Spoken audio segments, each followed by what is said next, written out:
All right, well, I got the shifter connected, so you can kind of see what I had to do. Now that light's pretty bright down there, but I had to bend it and then bend it back so that it would come around this neutral safety switch.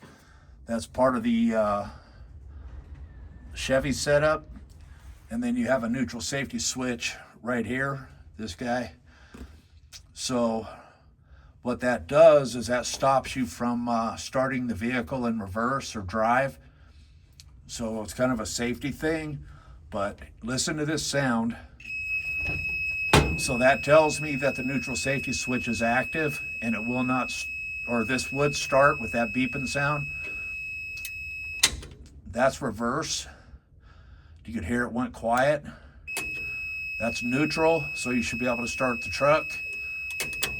And then drive right there, overdrive. That should stop you from starting the truck. So it's all working good.